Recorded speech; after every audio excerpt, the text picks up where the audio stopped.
Queridos amigos, muchísimas gracias por acompañarnos y por recibirnos en sus hogares, como todos los días a esta hora del día. Amigos, esta es nuestra consulta endocrinológica. El día de hoy, por supuesto, necesitamos a un especialista, la doctora Luciana del Pilar Rafael Robles, de mi querido Hospital 2 de Mayo.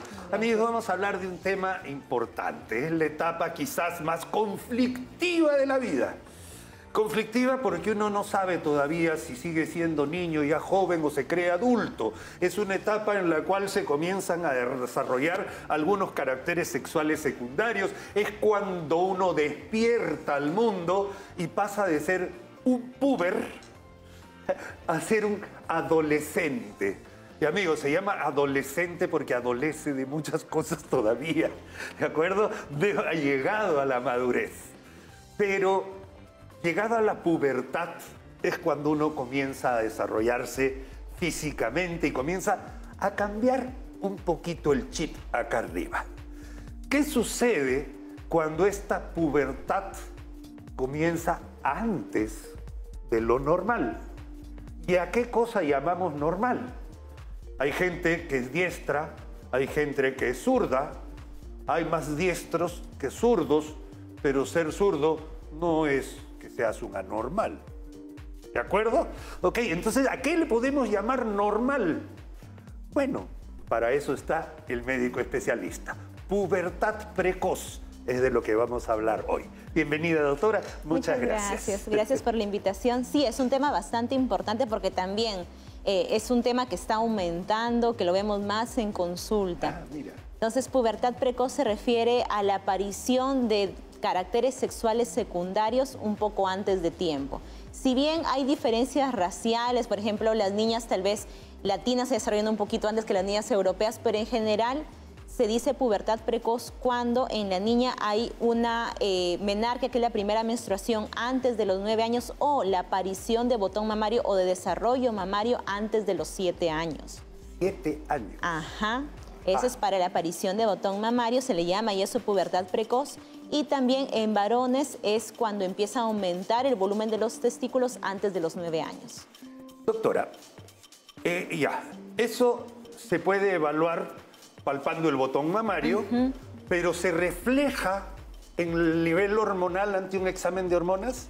Sí, entonces si tenemos una niña, una hijita, una sobrina que vemos de que ya a los 7 años o antes empieza con un aumento de crecimiento mamario, sí es bueno llevar al pediatra, endocrinólogo pediatra, endocrinólogo. ¿Y la primera regla antes de los 9? De los 9, pero no hay que esperar a que aparezca la primera regla porque ya sería un poco tarde. Entonces, la idea es ver antes los síntomas o los signos que tenemos, ¿no? En este caso, la telarquia, que es la aparición del botón mamario, que ocurra antes de los 7 años. Antes de los 7 años, entre los 7 y los 9, bueno, igual también llama la atención, doctora, claro. ¿No es cierto? O sea, ahí está en usted, papá, mamá sobre todo en este caso, papá también, o sea, darse cuenta que hay un desarrollo más rápido de lo normal.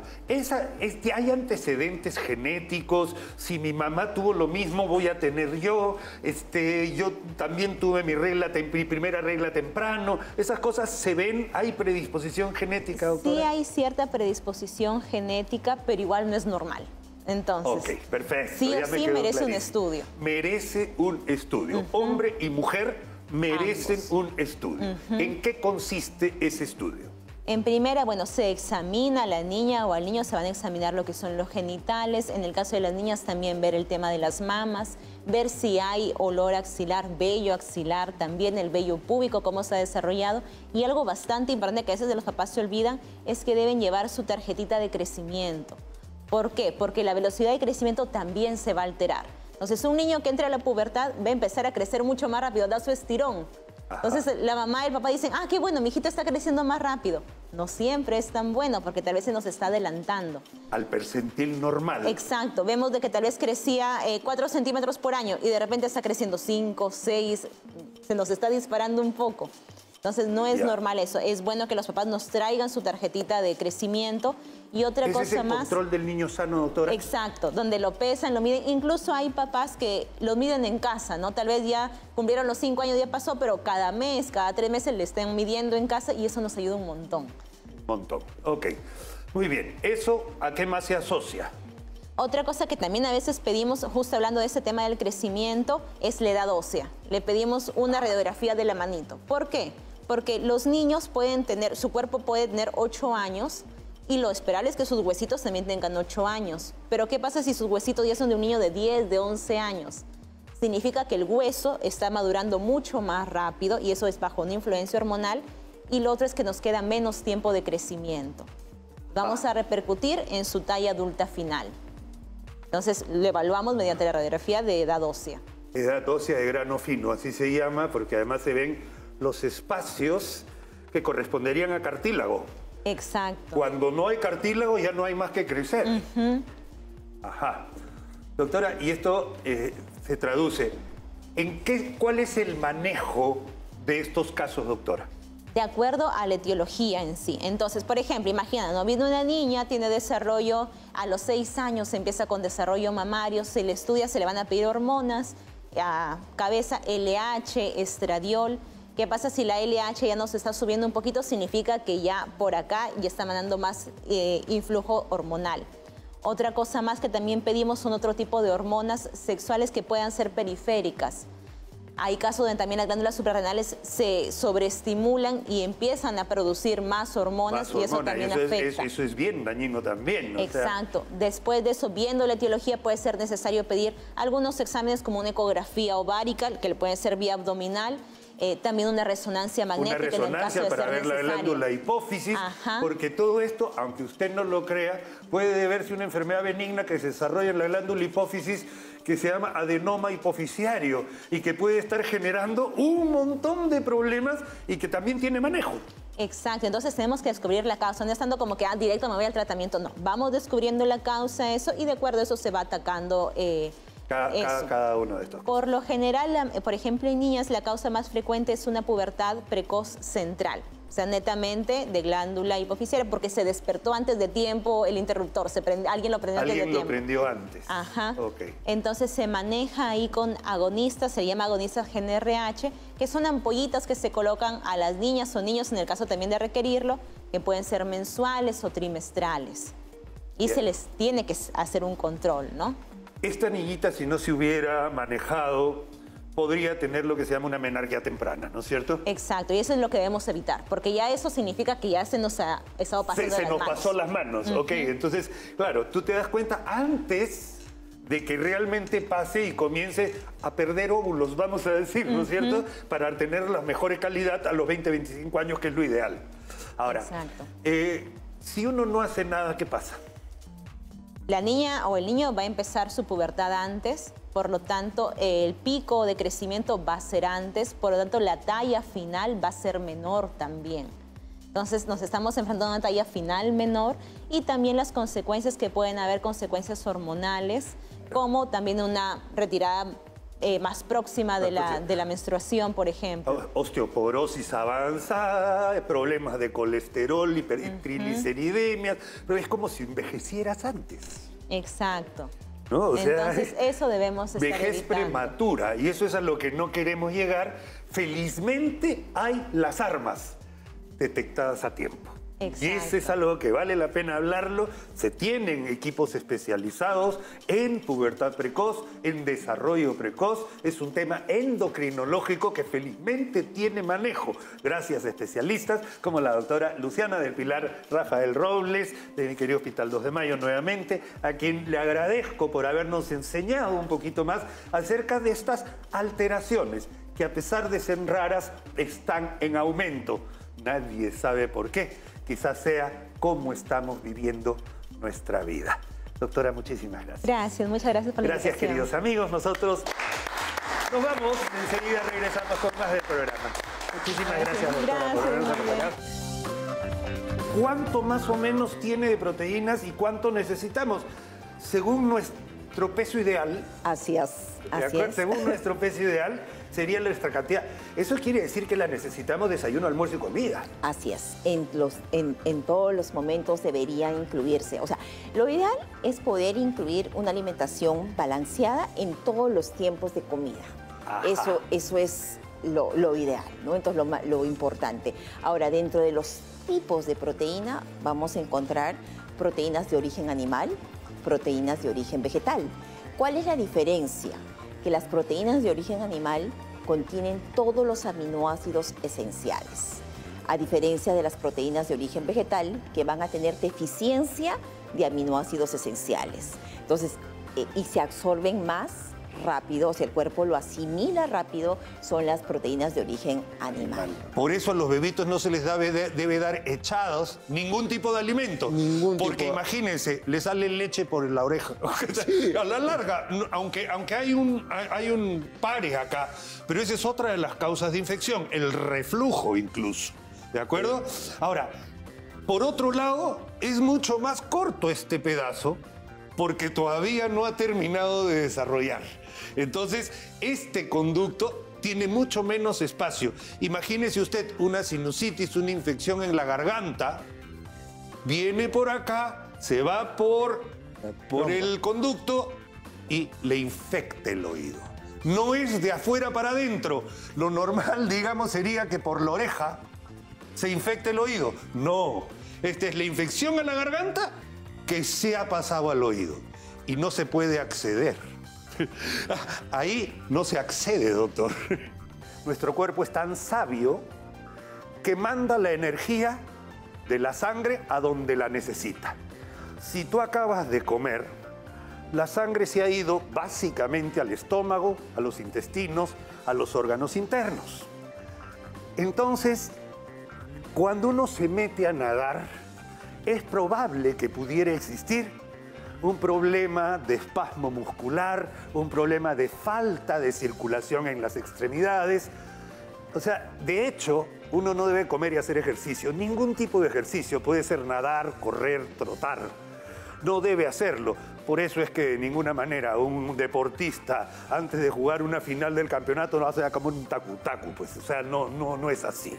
¿De acuerdo? Entonces, lo ideal es que si uno va a nadar, el mar está bravo, hay olas, quieres meterte adentro, no lo hagas después de comer.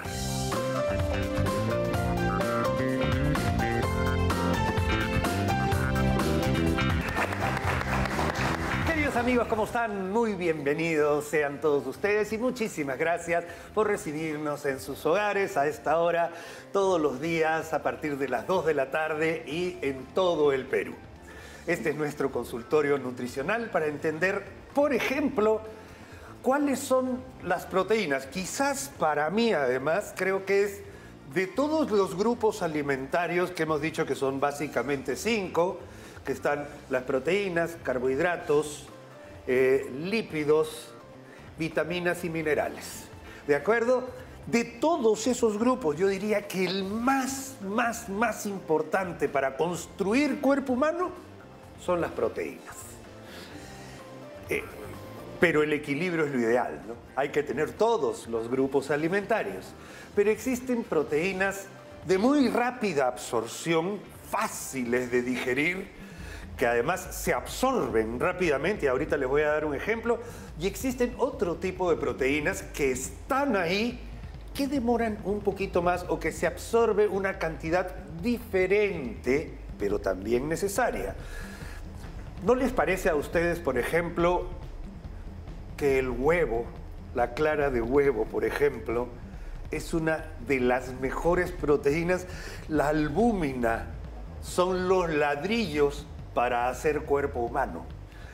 ¿Y qué es primero, el huevo o la gallina? De un huevito sale una gallinita completa con pico, cola, patas, cresta, plumas, todo de un huevito. Una maravilla, ¿no es cierto? Incluso tengo entendido que el huevo se usa como parámetro para todas las proteínas, ¿es correcto? Así es, totalmente, que es como el modelo de proteínas, el huevo. En calidad de proteína está el huevo, la leche, ¿no? Que justamente son como que indicadores de las demás proteínas. O sea, todas las proteínas se comparan con estos para dar su capacidad nutricional, ¿no es cierto? ¿Sí, eso lo había escuchado alguna vez? Sí, claro que sí. Y es importante lo que referiste sobre la estructura, ¿no? Entonces, es como la estructura de una casa, ¿no? Entonces, la base es fundamental. Si la base no está bien hecha, esa casa se derrumba. iguales, ¿no? Entonces, igual funcionan las proteínas, ¿no? Entonces, las proteínas justamente nos van a ayudar a formar esa estructura adecuada, importante. Y recordemos que las proteínas no se almacenan y tenemos que consumir las que necesitamos, ¿no? Entonces, en la cantidad necesaria, ¿no? Entonces, ¿cómo vamos a saber qué cantidad consumir de proteínas? Es según el peso ideal que vamos a necesitar. Si yo, no es según el peso en el que me encuentro, sino según el peso ideal. Que debería estar. Que debería estar, Okay. que debería estar, ¿no? Entonces, si yo mido 1,60 m, mi peso ideal va a ser 55 gramos, perdón, 55 kilos. Entonces, ¿cuánto de proteína debería consumir? 55 gramos. Una presa de pollo o una presa de pescado o de cualquier carne, aproximadamente me da 20 gramos de proteína. Ajá. ¿Ya? Entonces, Ya. ahí aprendamos a sumar. Un huevo más o menos me está dando unos 6 gramos de proteína, está igual como un vaso de leche, ¿no? Entonces, en promedio. Entonces, es rápido poder llegar a los 50. Es fácil, miren, si han captado, tomen nota, señora en casa, es bien importante. O sea, ¿cuánto más o menos tiene de proteínas y cuánto necesitamos? Según nuestro peso ideal. Así es. Según nuestro peso ideal, sería nuestra cantidad. Eso quiere decir que la necesitamos desayuno, almuerzo y comida. Así es. En todos los momentos debería incluirse. O sea, lo ideal es poder incluir una alimentación balanceada en todos los tiempos de comida. Eso es lo ideal, ¿no? Entonces, lo importante. Ahora, dentro de los tipos de proteína, vamos a encontrar proteínas de origen animal, proteínas de origen vegetal. ¿Cuál es la diferencia? Que las proteínas de origen animal contienen todos los aminoácidos esenciales, a diferencia de las proteínas de origen vegetal, que van a tener deficiencia de aminoácidos esenciales. Entonces, y se absorben más rápido, o sea, el cuerpo lo asimila rápido, son las proteínas de origen animal, ¿no? Entonces, y hay alimentos definitivamente que van a contener más esos aminoácidos esenciales. En las de origen animal estamos hablando, como tú empezaste a hablar, del huevo, de la leche, ¿no? Las carnes, en general Carne que pollo, puede ser pescado, chancho, pescado, pollo, res, ¿no? Entonces, res. todas las tipos de carnes. Y en las proteínas de origen vegetal tenemos las menestras, por ejemplo, lenteja, frijoles, pallares, ¿no? Entonces tenemos también ahí la quinoa. Cuando puedo tener de repente con una combinación adecuada proteínas de alto valor biológico, que quiere decir que mi cuerpo lo va a absorber con mucha facilidad, sí. Puedo mezclar el arroz con la menestra. Y eso nos dice que juntos funcionan espectacular, ¿no? Exacto, ¿no? Entonces es una alternativa dentro del plato, dentro de la familia, para poder justamente lograr una proteína de alto valor biológico, ¿no? Entonces, los niños definitivamente en etapa de crecimiento necesitan proteínas de alto valor biológico. Importante poder justamente hacer este tipo de combinaciones, lentejas con arroz, y si ahí le quiero poner un huevo, pues también va a ayudar a sumar. Vitamina C.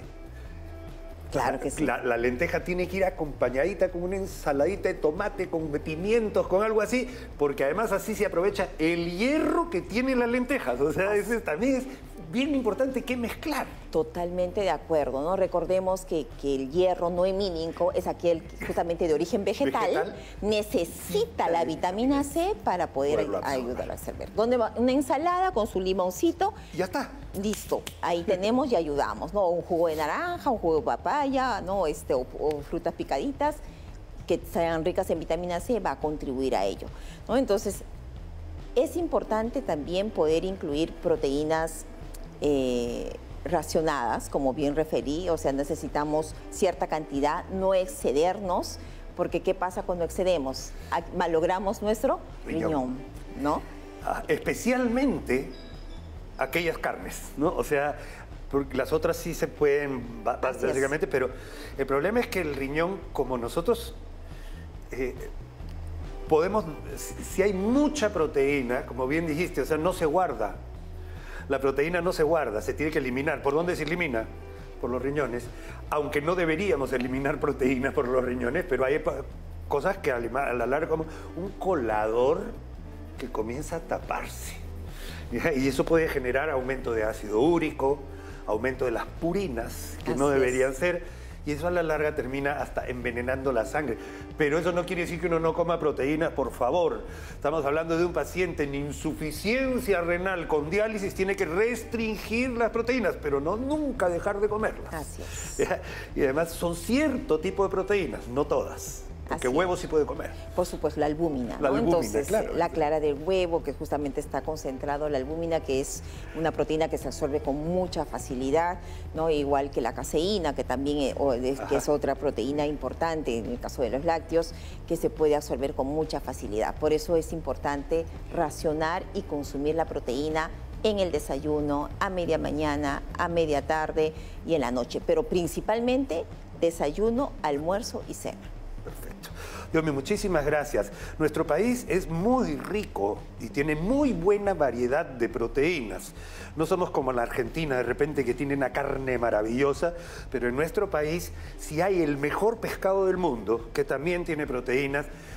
Comemos pollo casi todos los días, que en realidad es bueno. Quinoa. Tenemos nuestra quinoa, nuestras lentejas, nuestros frijoles, los garbanzos, que no son necesariamente de Perú, pero son muy buena calidad de proteína, que bien combinada nos da proteínas de altísimo valor biológico. La quinoa es considerada el alimento más importante del mundo, según he contado en algún momento. Y nosotros lo sabemos preparar muy bien. Tenemos esa creatividad culinaria muy rica, ¿no? Entonces, que justamente estuve yo presente en un concurso de recetas que quedé admirada con la variedad de preparaciones que se pueden hacer con la quinoa y con los alimentos que justamente nosotros también tenemos en nuestro país.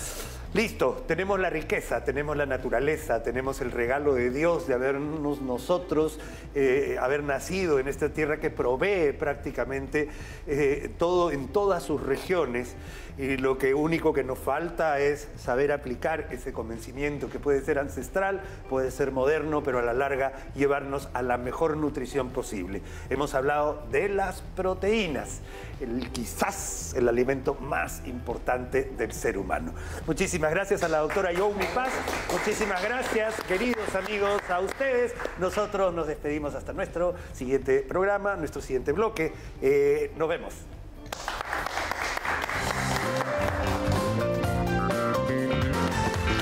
Hola, queridos amigos, bienvenidos, muchísimas gracias. Hola a todo el Perú. Muy amables por acompañarnos en nuestro programa y por recibirnos en sus hogares. Por favor, les ruego muchísima atención. El tema del cual vamos a hablar el día de hoy es un tema, primero, sumamente frecuente. Muy, pero muy frecuente. Y lo puedo decir como una de las principales complicaciones hasta de un resfrío común. Pero que afecta al oído. ¿Cómo un resfrío puede afectar al oído? Bueno, lo vamos a saber. Este es nuestro consultorio de otorrinolaringología. ¿Por qué otorrinolaringología? Una linda especialidad que en realidad junta tres órganos que están muy íntimamente unidos, que se trata del oído, nariz y garganta. ¿Están unidos? Sí, señor, señora, y lo vamos a saber el día de hoy.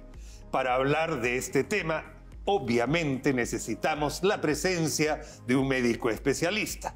Y el día de hoy nos acompaña el doctor José Manuel Araníbar, del Instituto Nacional de Salud del Niño de Breña. Bienvenido, doctor. Muchísimas gracias por acompañarnos. Muy buenas tardes, doctor. Qué gusto. Gracias por la invitación.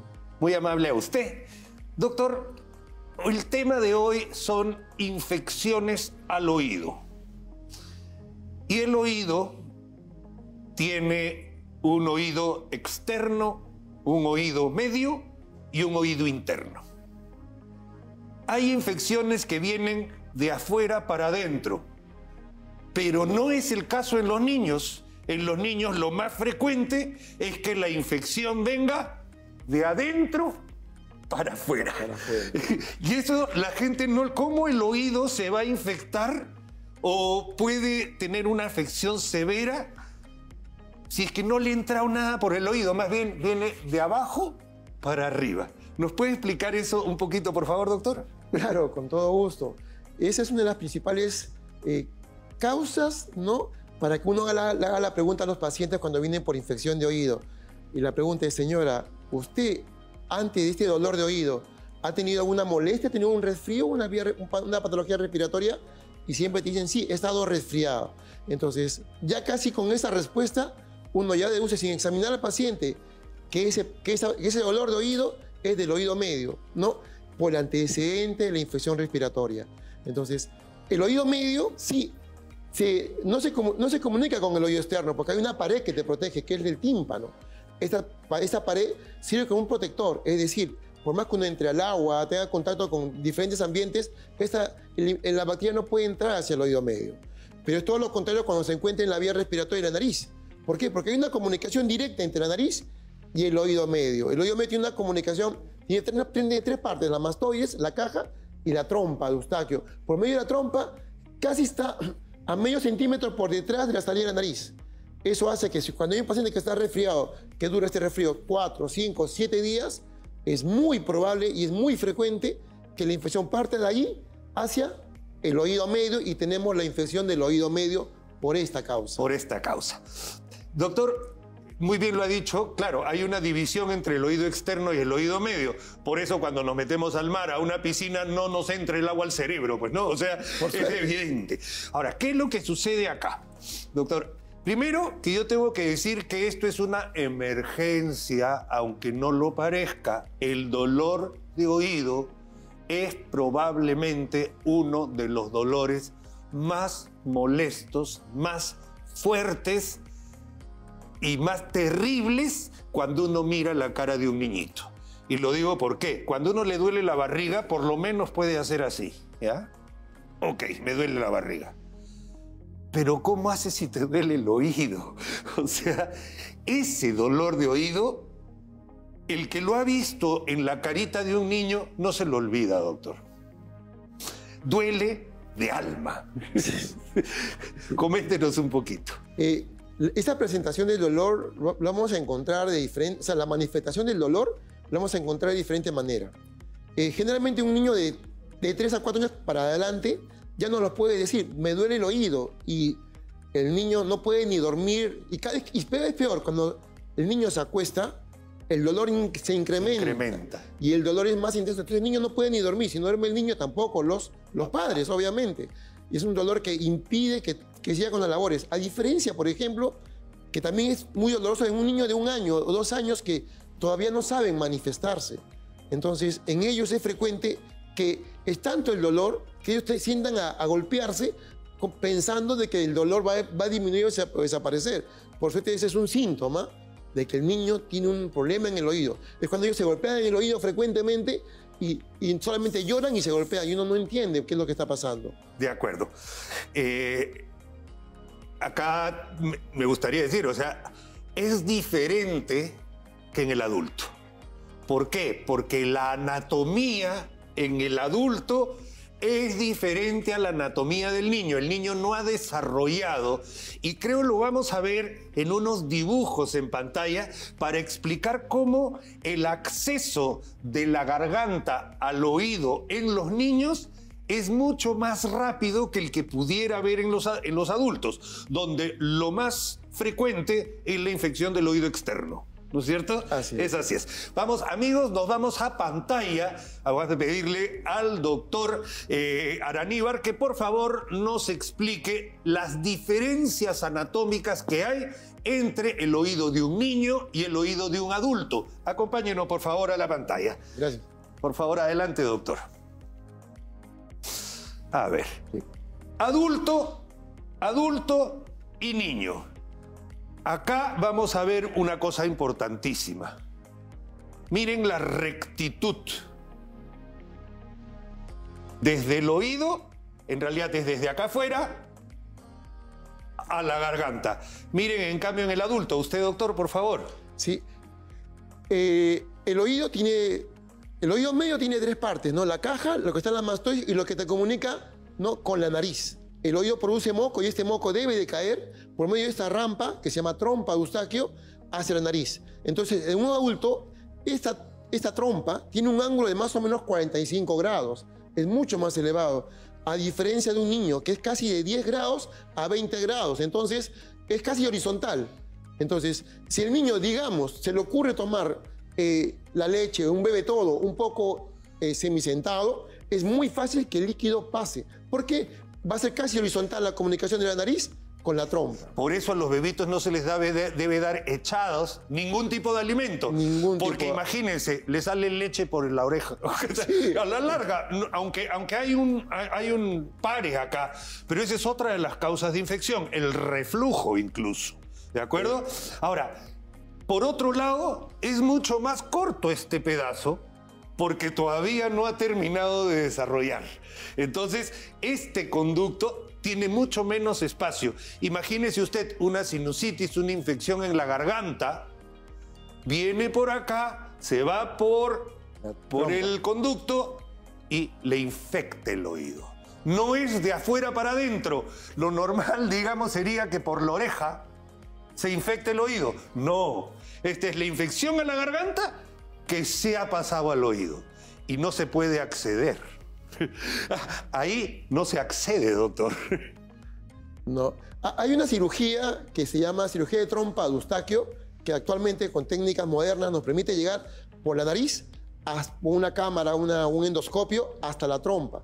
Pero es una cirugía más complicada, es más difícil y implica anestesia general, implica un prequirúrgico, una hospitalización. Entonces es un manejo mucho más complicado que esperemos no se llegue a presentar en el niño. ¿Qué pasa cuando gérmenes de la garganta han entrado acá? O sea, ¿qué es lo que sucede? ¿Cómo se puede infectar el oído? ¿Se puede llegar a perder la audición por esto? Siempre, por suerte, o sea, sabemos que los gérmenes más frecuentes de la nariz o de la vía respiratoria alta, que es nariz, garganta y oído, ¿no?, son los mismos de la nariz con el oído. La primera incidencia son las virales y la segunda es las bacterianas. Las virales generalmente tienen un tiempo de permanencia en el cuerpo y se van solas, ¿no? Después de una semana ya no tienes infección viral, pero el problema son las infecciones bacterianas. La infección bacteriana tiende a tratar de colonizar el espacio del oído medio. Al tratar de colonizar vamos a encontrar ¿qué cosa? Que los huesecillos o las partes que se encuentran en el oído medio se pueden infectar. Entonces esto va a ser como una carie dental, ¿no? Quiere decir que hay una infección en el diente y si no lo fresan o no lo llevas al odontólogo, eso no se cura. Cuando hay infección crónica, estos gérmenes se quedan y producen una infección porque invaden el hueso. Recuerden que en el oído medio tenemos una cadena osicular, ¿no? El famoso martillo, yunque, estribo. Cuando la infección está en esa cadena osicular, infecta ese hueso, es muy fácil de que ese paciente va a tener o una pérdida en la cadena o una infección crónica con una ruptura timpánica. Esto va a producir definitivamente una pérdida auditiva. Y si es que esto no le prestamos atención, como en muchas cosas sucede, puede llegar a ser una pérdida tan severa que requiera un tratamiento que por más que haya un tratamiento quirúrgico para operar a este paciente, probablemente la audición no se pueda recuperar. No se pueda recuperar. Lo malo, además, que esto sucede a veces en niñitos que todavía no han aprendido a escuchar. Y eso es lo grave, porque este niñito que comienza a perder la audición pierde la capacidad de aprender a escuchar, porque nosotros recibimos los sonidos, pero nuestro cerebro los interpreta. Y si nosotros no estamos recibiendo bien los sonidos, el cerebro no va a aprender a interpretar esos sonidos que estamos recibiendo. Entonces ahí se genera una pérdida severa del desarrollo del niño. ¿Estamos? Doctor, estos son los síntomas, porque sobre todo si es en niños, es difícil que el niño te diga, mamá, me duele el oído, especialmente cuando abro la boca, cuando volteo la cabeza, cuando me agacho. Eso no te lo dice un niño. Ahí es donde vienen ustedes, maestro, donde hay que descifrar la conducta del niño. Cuando el paciente llega a tu consultorio, ¿no?, es donde haces todas las preguntas y tratas de tener un diagnóstico mucho más claro, porque siempre tenemos que tener el apoyo de una ayuda clínica. Y cuando examinamos ya al paciente, ¿no?, ya podemos encontrar que hay problemas a nivel del conducto, ¿no? Recordemos que el conducto, como muy bien lo dijo el doctor Borda, en adultos más o menos mide 3 centímetros a 3 centímetros y medio. En un niño de 2 a 2,5 centímetros, entonces es mucho más pequeño. Y por suerte, bueno, como todavía el hueso no ha desarrollado por completo, este hueso timpanal, que es el último a desarrollar, que es parte del oído, ¿no? Entonces, como se encuentra ausente, uno rápidamente toca al niño en la región del trago y el niño se refleja el dolor, porque es tan cercano el punto hacia el tímpano que se transmite. Yo solamente hago una presión y se transmite esa molestia al tímpano. Incluso, doctor, cuando jala la oreja para arriba, ¡ay! El niñito reacciona inmediato. Es un dolor exquisito, ¿eh? Hay que decirlo de verdad, no hay broma. Ese dolor de oído en un niño es especial. Dolor y molestias en el oído, problemas para dormir. Muy bien lo dijo usted, doctor. Cuando el niño esté echado, hay más presión. Por un tema de vascularización, hay una arteria que se encuentra por detrás del oído medio. Entonces, obviamente, cuando por gravedad nos echamos, hay mayor circulación, mayor fuerza de sangre y presión por la zona, y si hay una inflamación, se va a reflejar en mayor dolor. Perfecto. Pérdida de interés para beber y comer. Ojo, acá ya estamos hablando de hipoacusia, probablemente. O sea, pérdida de la audición. Y acá nos preocupa, doctor, cuando ya hay mareo y desequilibrio. Es tremendo, porque el centro del equilibrio está en el caracol que tenemos en el oído. Es un centro muy especial que le dicen el laberinto. Por favor, doctor. El oído tiene 3 partes, ¿no? Y en el oído interno tenemos 2 núcleos importantes. Uno que se encarga de la vía auditiva, que es por medio de la cóclea, ¿no? Y el otro que es el vestíbulo, ¿no? Que se encuentra justamente por detrás y hacia arriba de la cóclea. Está a más o menos 1,5 centímetros a 3 centímetros, depende de la edad del paciente. Entonces, cuando la infección del oído medio es tanta y puede llegar al oído interno, claro que sí, por continuidad, y puede generar, aparte de sordera, también un problema en el equilibrio. Hay una enfermedad muy frecuente, sobre todo en jóvenes, ¿no? Que se llama la neuronitis vestibular. ¿Por qué? Pues la afección viral que se encuentra en ellos y te causa esa molestia. Y te causa síndrome de Meniere. También es otro dolor de cabeza para los otorrinolaringólogos y para los especialistas en equilibrio. Solamente para terminar, doctor, acá hay algo. Estos problemas, señor, señora, en casa, no se deben ignorar. Por favor, solamente para dirigirse a nuestra cámara y explicarle a la señora la importancia de llevar a ese niño a una emergencia, a un centro asistencial. Ya con todo este antecedente, estamos viendo que puede haber una pérdida auditiva en pacientes con problemas, sobre todo por infecciones. Esta pérdida auditiva, si la diagnosticas temprano, puede tener una solución con tratamiento, probablemente con ayuda de audífonos o ayuda de elementos que son superficiales. Pero cuando hay una mayor pérdida, una pérdida ya además, completa. Irreversible, doctora. Es irreversible. Esa es otra de las cosas. No es que se revierta, tú no recuperas el oído al toque. No, al contrario, puede ser irreversible. Como un tapón de cerumen. Te puse una sordera, uno te lava el oído y el paciente otra vez recupera la audición. Pero en estos casos, como bien lo está diciendo el doctor Borda, hay una pérdida irreversible. ¿Eso qué significa? De que si dejamos pasar esto, o a veces hay niños que nacen con este problema ya es congénito. Al tener esta sordera congénita, esta pérdida auditiva congénita, una de las pocas opciones que tenemos para brindarle es el apoyo quirúrgico. Es decir, que la pérdida completa de la audición, que se llama sordera, la única manera de resolverlo es con una cirugía que se llama cirugía de implante coclear. De acuerdo. ¿No? Donde tratamos de cambiar el daño que se encuentra en la cóclea, el daño auditivo, por un dispositivo electrónico para que te pueda restablecer la audición en ese niño. De acuerdo. Amigos, no queremos llegar a eso. De eso se trata. Yo quiero agradecerle muchísimo al doctor José Manuel Araníbar. Estamos hablando de algo tan simple como que una faringitis, una amigdalitis, complique el oído en un niño. Aparte de dolorosísimo, puede afectarle seriamente su salud auditiva futura irreversiblemente. Por favor, no deje que estas cosas pasen. Muchas gracias, doctor. Gracias, queridos amigos. Bienvenidos, amigos. Muchísimas gracias por acompañarnos, por recibirnos en sus hogares en este nuestro programa.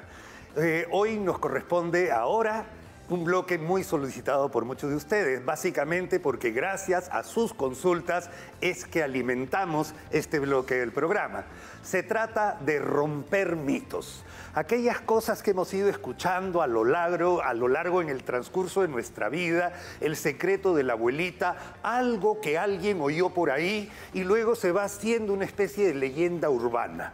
Entonces, hoy aquí, rompiendo mitos en medicina. Veamos lo que pueda decir. Todas estas son opiniones personales, por supuesto. Adelante, señor director. Primer mito. Si te pasas un chicle, se pegará a tu intestino.